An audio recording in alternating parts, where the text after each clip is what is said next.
Shalom, shalom peuple de Dieu. Shalom, shalom, frères et sœurs. Bonne fête déjà pour la femme gabonaise. Vraiment, ok. Voilà. Alors, heureuse encore de vous rencontrer ce soir. Le Seigneur nous met encore à cœur ce soir un thème aussi particulier, la repentance. Alors, le Seigneur nous dit, repentez-vous, dit l'Éternel, tel est le thème de ce soir.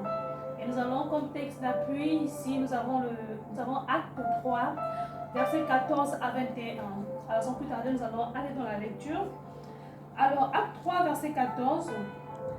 Vous avez régné le saint et le juste, et vous avez demandé qu'on vous accordât la grâce des meurtriers. Vous avez fait mourir le prince de la vie, que Dieu a ressuscité des morts.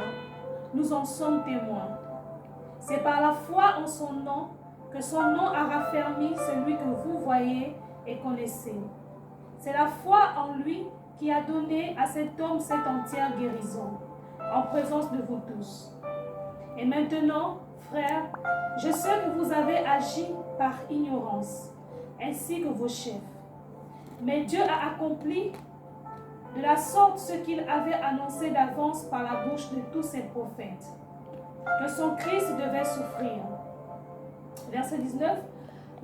Répentez-vous donc et convertissez-vous pour que vos péchés soient effacés, afin que les temps de rafraîchissement viennent de la part du Seigneur et qu'il envoie celui qui vous a été destiné, Jésus-Christ. Amen. Amen, amen, amen. Alors, je passe la parole à notre sœur Linda qui va nous apporter plus d'éclaircissement face à ce thème. Gloire à Jésus, gloire à Dieu pour Amen, amen. la parole qui nous a disponibilisée ce soir. Voilà, repentez-vous donc, dit l'Éternel, c'est un appel à la repentance donc, de notre Seigneur Jésus-Christ. Amen. Voilà. Ici, la repentance, c'est quoi? La repentance peut être définie comme la douleur qu'on éprouve du péché. Lorsqu'on a péché et qu'il faut qu'on se repente, on doit ressentir de la douleur, on doit éprouver du regret. Et ce regret doit apporter un changement radical. Amen. C'est ce changement radical qu'on appelle la conversion. Donc, de la repentance doit naître la conversion. Amen. Voilà. Et cette conversion, ce changement ne doit pas être influencé par quelqu'un ou par quelque chose. Il doit être volontaire. Parce Amen. que beaucoup se convertissent à cause d'un mariage, d'un frère, où on est dans une famille chrétienne. Et puis peut-être pour avoir les avantages de la famille ou pour être bien accepté dans la famille, quelqu'un va se convertir, ce qui n'est pas du tout une réelle conversion. Amen. On veut la réelle conversion, on veut la conversion du cœur. Jésus veut la conversion qui vient de nous, qui vient de notre cœur, qui vient du regret de nos péchés et qui vient de l'abandon des mauvaises actions. Voilà.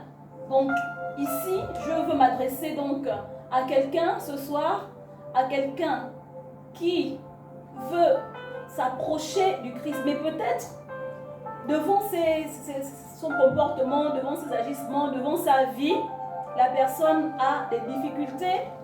La personne se dit qu'elle a peut-être commis des actions irréparables, commis des actes tellement graves qu'elle éprouve une certaine honte, une certaine douleur à s'approcher du trône de Dieu.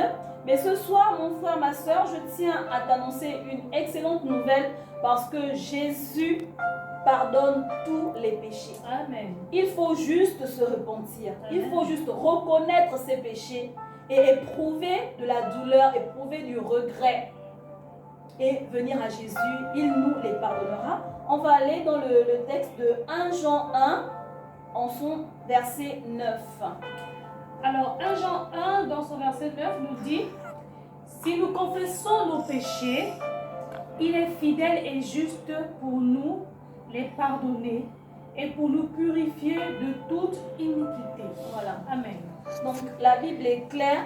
La Bible est claire et je ne le cesserai de le dire donc, à nos petits moments comme cela, que la parole de Dieu est juste vérité. La parole de Dieu est oui et amen. La parole de Dieu, donc, dans 1 Jean 1, comme a lu la sœur Aurélia, nous dit voilà, que si nous confessons nos péchés, il est fidèle et juste pour nous les pardonner. Quel que soit le péché que tu as commis, quel que soit ce que tu as fait, le brigand à la croix a reconnu et il a demandé à Jésus de l'aider. Il a reconnu, il est venu vers Jésus. Ils étaient crucifiés, ils pouvaient se dire que non, bon, toi, tu n'as rien à m'apporter parce qu'on est dans la même condition. Mais il a cru sur la croix et il a obtenu la vie éternelle sur la croix parce que Jésus lui a promis la vie sur la croix. Ce brigand-là, mais si le brigand a reçu sa grâce, pourquoi pas toi, mon frère, pourquoi pas toi, ma soeur? Le roi Nebuchadnezzar s'est tourné vers Dieu et Dieu l'a exaucé. Dieu exauce ses enfants. Il pardonne. Il pardonne. Quel que soit le péché, le pardon est là pour tout. Son sang a coulé d'abord pour le pardon de nos péchés. Amen. Et il est ressuscité pour nous offrir la vie éternelle. Amen. Donc, n'aie pas honte de toi. N'aie pas honte de ce que tu as fait de ta vie ou dans ta vie. Mais reconnais juste ce que tu as fait. Éprouve juste de la douleur et du regret et parle à ton Dieu. Mon frère, ma soeur, je ne te demande pas d'aller te confier à un homme de Dieu ou d'aller faire une confession chez une personne. Non. Rentre dans ta chambre, éprouve-toi, regrette tes péchés, parle de tes péchés à ton Dieu. Amen. Et renoue avec lui. Il te pardonne, c'est automatique. Il te pardonne. Aujourd'hui, tu es peut-être face à certaines personnes qui vont te dire, non, toi, tu as une mauvaise vie. Toi, c'est l'enfer. Toi, c'est... Mais non, j'ai une bonne nouvelle pour toi qui fait face aux détracteurs. Amen. J'ai une bonne nouvelle pour toi qui fait face aux personnes qui veulent te dissuader et qui veulent te dire que la grâce n'est pas disponible pour toi. Amen. Parce que tu t'es livré à la prostitution, parce que tu t'es livré aux arnaques, parce que tu t'es livré au vol, parce que toi, tu as commis des abus. Mon frère, tu as violé, tu as volé, tu as tué. C'est vrai. Pour nous, humains, pour nous pécheurs, ce sont des choses abominables. C'est difficile à pardonner. Mais laisse-moi te dire, mon frère, qu'il y a une seule personne qui peut te pardonner, c'est Jésus-Christ de Nazareth. Amen. Peut-être, moi je le dis, pas peut-être, je le dis aujourd'hui, je me tiens devant cette caméra pour vous le dire. Mais j'aurais peut-être du mal à pardonner à quelqu'un qui a commis cette atrocité. Mais Jésus te pardonnera. Parce qu'il est doux, parce qu'il est riche en bonté, parce qu'il est miséricordieux. Amen. Jésus te pardonne déjà, mon frère. Si tu reconnais et si tu éprouves de la douleur et du regret, dis-lui ce que tu ressens dans ton cœur et il te pardonnera. Nous allons encore lire un dernier verset rapidement dans le livre de Luc 5 au verset 32. Voilà, Luc 5, verset 32. Alors, Luc 5, verset 32. Le verset 32 nous dit, « Je ne suis pas venu appeler à la repentance les justes, Gloire à Jésus. mais les pécheurs. » Amen. Amen. Amen. Amen. Donc, cette parole vient justement compléter ce que je disais. Jésus n'est pas venu pour ceux qui sont bons ou ceux qui sont déjà dans le royaume, c'est-à-dire ceux qui pratiquent déjà la justice, ceux qui croient déjà en Jésus-Christ, parce qu'ils sont déjà membres du royaume, ils ont une place déjà réservée dans le royaume. Mais Jésus est venu pour toi, pour moi, pour ceux qui pêchent. Jésus est venu pour nous. Jésus est venu pour toi qui penses avoir fait des choses graves. Jésus est venu pour toi qui as tué, pour toi qui as abusé, pour toi qui t'es prostitué. Jésus est venu pour toi parce qu'il t'aime tellement d'un amour vrai et d'un amour véritable qu'il est venu pour te ramener dans son royaume. Tu l'intéresses, il t'aime, tu l'intéresses et tu es plus importante que tout. Tu es plus important que tout pour Jésus. Amen. Laisse-moi te dire, mon frère, ma soeur, que Jésus t'aime d'un amour véritable. Amen. Que le nom de Dieu soit glorifié et qu'il fortifie vos cœurs, qu'il vous pousse à la repentance. Merci, que le nom de Jésus soit glorifié. La sœur Aurélia, tu as quelque chose à ajouter? Amen. Amen. Vraiment, tout est clair, tout a été dit. Le Seigneur nous appelle à la repentance. Alors, ne nous limitons pas, ne nous jugeons pas nous-mêmes par nos actes, comme pourrait le dire la sœur, mais laissons Dieu nous juger. Amen. Laissons Jésus nous juger. Comme pourrait le dire, approchons-nous le trône de la grâce avec assurance, car notre Dieu est juste et fidèle. Amen.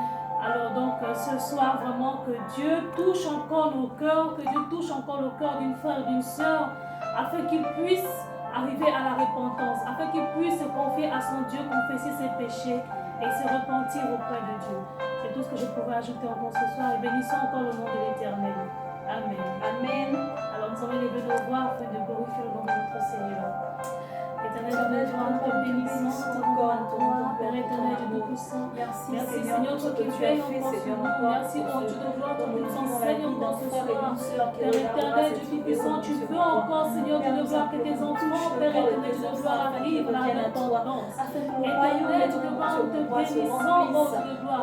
Nous prions que tu touches encore le cœur d'un frère et d'une sœur ce soir, Seigneur, mon Dieu, mon roi, afin de s'approcher de toi, oh Dieu Tout-Puissant, et se confesser à toi, afin de, oh Dieu de gloire, de se repentir. Nous te bénissons par le nom puissant de Jésus-Christ. Amen. Amen. Gloire et Amen. louange à notre Seigneur, nous soyons de ce moment. Soyez bénis dans le nom de Jésus. Que le Seigneur vous bénisse, qu'il vous protège en ces temps difficiles. Que la main de l'Éternel soit sur vos familles. Amen. Voilà. Amen.